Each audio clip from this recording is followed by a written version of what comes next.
Hello, my amazing friends. Today I have something truly special for you. Listen carefully because this story will change the way you think, speak, and feel about English. He is the finest psychologist the world has ever produced. He understood the human heart like no one else. You must have heard about Romeo and Juliet Hamlet, Macbeth and Othel. These are not just stories, they are mirrors of life. Love, power, betrayal, ambition, everything that makes us human. He captured in his words. His influence is so great that English itself would not be the same without him. Many words, phrases, and ideas we use today came from his brilliant mind. But how did he become William Shakespeare, the greatest writer in history? He was not born into a rich or powerful family. He did not go to a grand university, yet he became the most famous name in literature. So if you are learning English today, if you struggle with words, if there is struggle with words, if you wonder how to express yourself, this story is for you, because Shakespeare himself started as an ordinary boy, just like anyone else. This is a story of struggle, passion, and unstoppable creativity. So sit back, listen carefully, and enjoy. This will not only improve your English listening skills, but only improve your English listening skills, but also fill you with inspiration. It was a cold April day in the year 1564 in a small English town called Stratford-upon-Avon.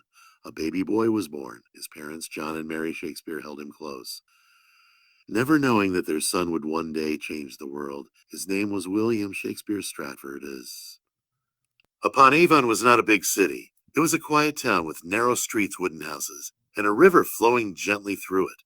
People lived simple lives, working as farmers, traders, and craftsmen. William's father, John Shakespeare, was a glove maker. He made fine leather gloves and sold them in the town market.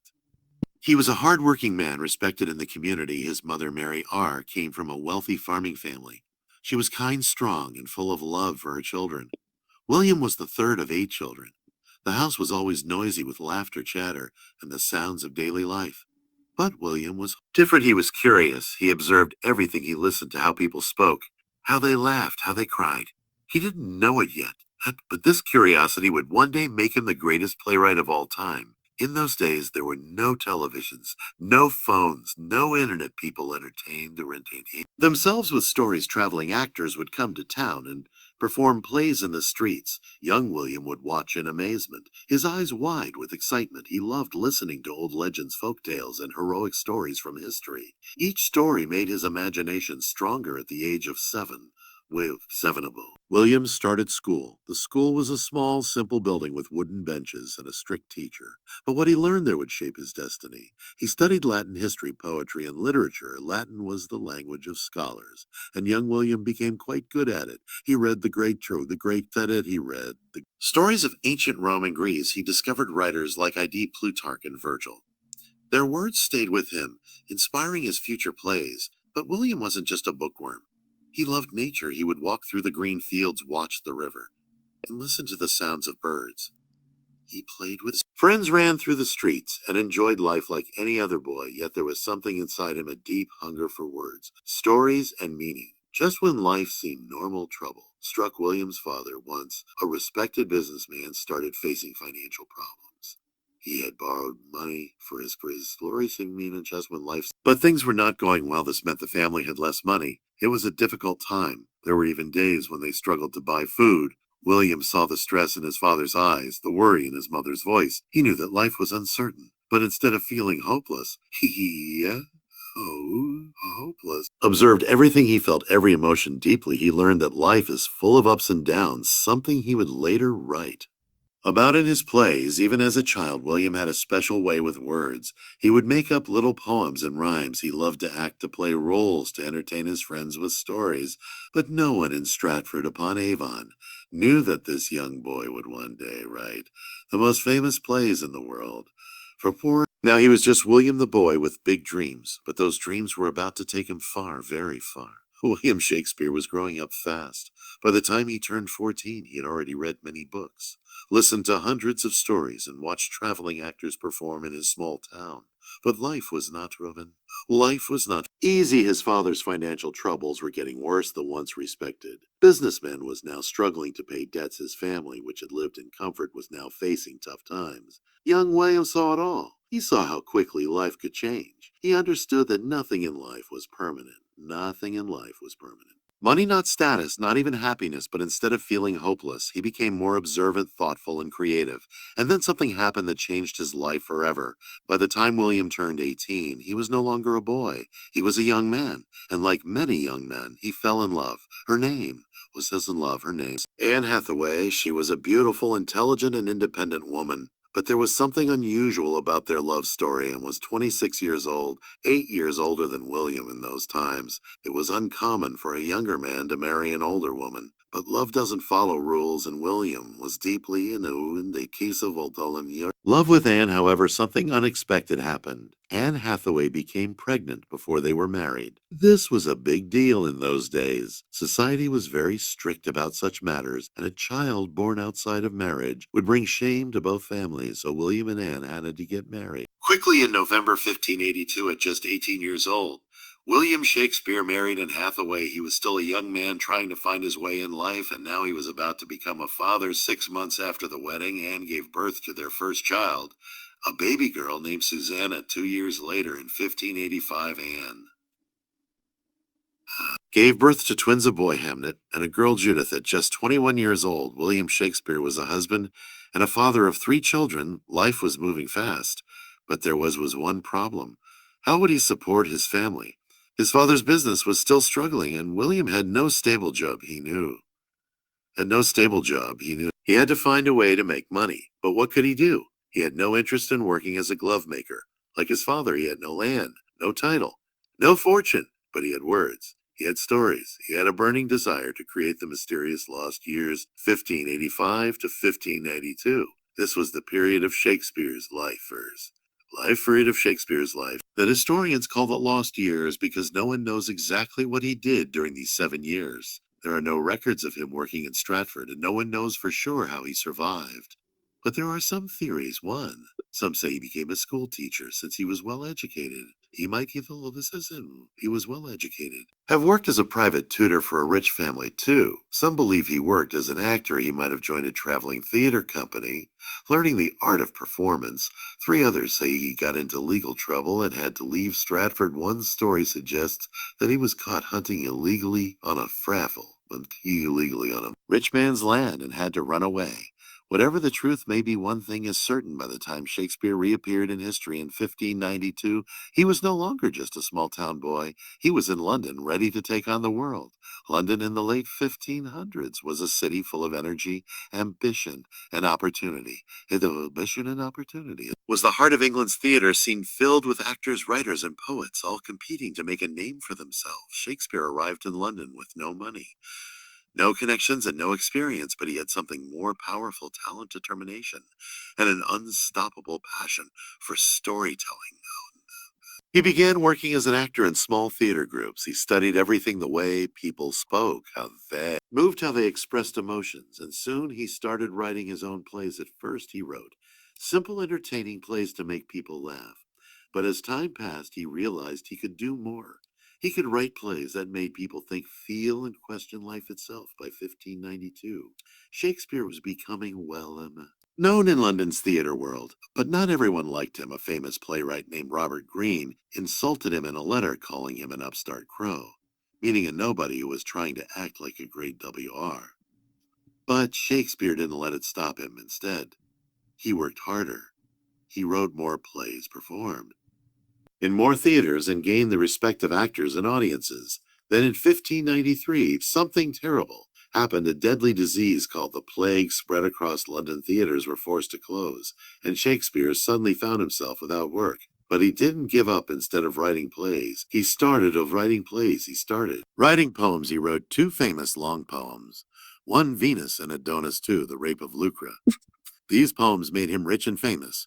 Even the Queen of England, Queen Elizabeth I, was impressed by his work. By 1594, theaters reopened, and Shakespeare returned to doing what he loved most: writing and performing plays. From 1594 onwards, Shakespeare became part of a famous acting company called the Lord Chamberlain's Men. He was not just writing plays, he was performing in them. His plays were full of love and heartbreak, Romeo and Juliet power and ambition, Macbeth betrayal and revenge, Hamlet jealousy and madness. Although by the late 1590s, Shakespeare was one of the most famous playwrights in England. But Shakespeare didn't stop. He wanted more and more success, more influence, and more masterpieces that would stand the test of time. And that's exactly what he achieved, the Globe Theatre, home for Shakespeare's dreams, Dynamic Verhältnismäßig. In 1599, something extraordinary happened. Shakespeare and his acting company, the Lord Chamberlain's Men, decided to build their own theater. They named it the Globe Theatre. Imagine the scene, a massive circular theater with an open roof. Thousands of excited people rushing to get a seat. The stage sets out washing to get a seat. The stage. For some of the greatest plays ever written, this was Shakespeare's home. His dream, his kingdom at the Globe, he performed his greatest works, Hamlet, a story about revenge, madness, and fate. Macbeth, a tale of power. Ambition and guilt, Othello. A tragic story of love and jealousy, Julius Caesar. A political drama full of betrayal. These plays were not just entertainment. They were powerful stories that made people think, feel, and question life itself. And soon Shakespeare's success brought him wealth beyond imagination. By the early 1600s, Shakespeare was not just a famous writer. He was one of the richest in century Henry. He was one of the richest playwrights in England. He owned shares in the Globe Theatre, which brought him a huge income. Every time a play was performed, he earned money from published plays and poems, which were sold all over England. He received royal support, which meant the king and queen admired his work. He bought multiple properties, including a grand house in Stratford called New Place, at a time when most playwrights struggled to survive. Shakespeare was living a comfortable, wealthy life, but fame and fortune were not enough for him. He wanted something bigger. In 16,003, a historic event changed everything. Queen Elizabeth I reported Shakespeare died. Her successor was King James I. No one knew if the new king would appreciate theater or if he would close the theaters forever. But Shakespeare didn't have to worry. King James loved his work. In fact, he loved Shakespeare's play so much that he praised his play so much, personally invited Shakespeare's acting company to perform for him. And then something incredible happened. Court, they were protected and supported by the king himself. They would perform in front of the most powerful people. And then as England, Shakespeare had gone from being a glovemaker's son to the most celebrated playwright in England's history. Between 16,003 and in 1611, Shakespeare wrote some of his most famous and deepest plays. These were not just stories. They were reflections of life power. Love and Loss, King Lear. Love and Loss, King Lear. Heartbreaking story of a father's betrayal, Macbeth. The dark tale of ambition and destruction, The Tempest. A magical story of forgiveness and new beginnings. His writing became darker, more emotional, and deeply philosophical. Because Shakespeare was changing, he was growing older. He had seen fame, fortune, betrayal and loss. His plays became more personal, and his characters felt more real than ever before. By 1611, Shakespeare had achieved everything he'd ever dreamed of. He was famous, he was rich, he was respected by kings, and no William Shakespeare had lived a life beyond imagination. He had gone from a small town boy in Stratford to the most famous playwright in history. He had written tragedies, comedies, and histories that changed the way people thought about life, love, power, and fate. He had performed for kings and queens and became one of the richest and most respected men of his time. In 1613, Shakespeare made a decision that surprised everyone. He retired. For years, he had lived in London, writing, acting, and directing plays. But deep inside, he missed home. He missed the quiet streets of Stratford. He missed the green fields and rivers, and most of all, he missed his family. So he packed things and returned to New Place, his grand house in Stratford. Here, he planned to spend the rest of his life in peace. He would wake up early in the morning and walk around his gardens, enjoying the beauty of nature. He would sit by the fireplace, reading books and thinking about the life he had lived. He would spend time with his daughters Susanna and Judith, talking about life, love, and the future. Sometimes visitors from London would come to see him, asking for his advice on plays and poetry, but even though he had retired, his mind was still full of stories. People say that even in his final years, would sit for hours lost in his thoughts, whispering words of poetry to himself. In 1616, something unexpected happened. One day, Shakespeare attended a dinner party with his friends. It was a joyful evening. Laughter, wine, and conversation filled the room, but soon after, Shakespeare fell ill. Some say it was ale, some say it was a fever, some say it was a disease caught from the cold weather.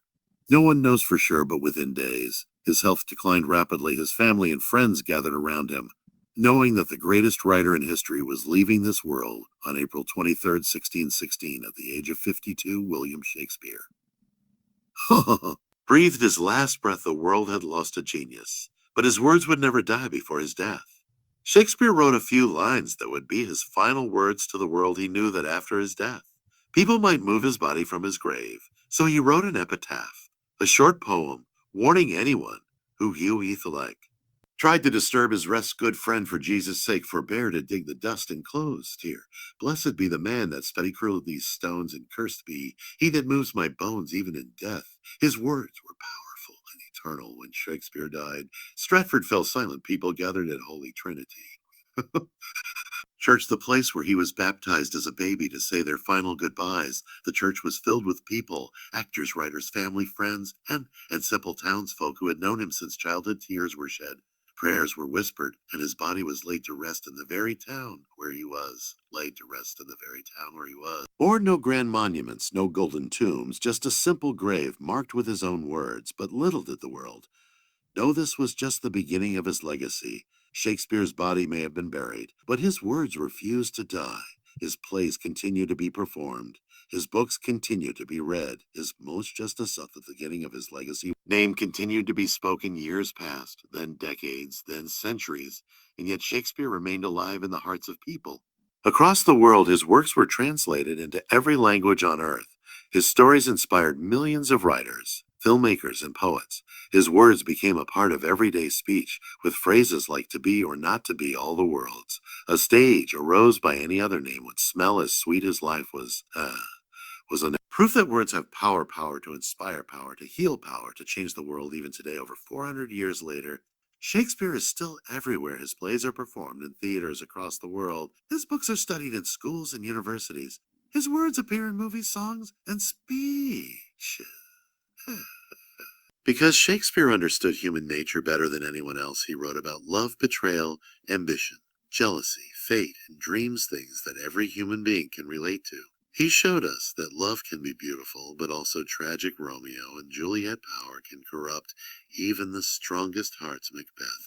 Betrayal can come from those closest to us. Julius Caesar. Life is full of uncertainty and mystery. Hamlet. His stories remind us who we are and who we can become. If Shakespeare were alive today, he would have one message for you: dream big, tell your story, never stop believing in yourself. Because he was self, because he was just a small town boy from Stratford who dared to dream beyond the ordinary. And today, his name is written in history forever. William Shakespeare's life may have ended, but his story will never end. And now it is in your hands. His words are yours to read, to learn, and to share with the world. My amazing friends, you have a dream, right? Maybe you want to be a writer, an actor, a speaker, a leader, a creator, someone who leaves a mark on this world. But sometimes fear stops you. People doubt you. You feel like giving up. Let me tell you something powerful today. William Shakespeare was just like you. He was born and knew he was born. In a small town, he had no rich family. He had no connections. No one believed he would be famous. But he had one thing, a dream, and that dream changed the world. Now it's your turn. You have a fire inside you. You have a story to tell. You have a voice that matters. Don't let fear stop. You don't let people leave. People tell you you can't do it, because the truth is you can. You are stronger than you think. You are greater than you believe. You are one step away from changing your life forever. So, my friends, never stop chasing your dreams. Start today. Work hard. Never give up, and one day, just like Shakespeare, your name looks like Shakespeare. Your name will be remembered. Now, if this story inspired you even a little bit, then like this video. So I know you felt the power of this message. Comment below. Tell me, what's your dream? Let's inspire each other. Subscribe and hit the bell icon, because we are on a journey of learning, growing, and becoming unstoppable together. My amazing friends, your future is waiting for you. Go and make history, and always remember, it is not in the stars to hold our destiny, but in ourselves. William Shakespeare. And maybe, just maybe, you are the next great storyteller. The world is waiting for see you in the next video. Stay inspired, stay unstoppable.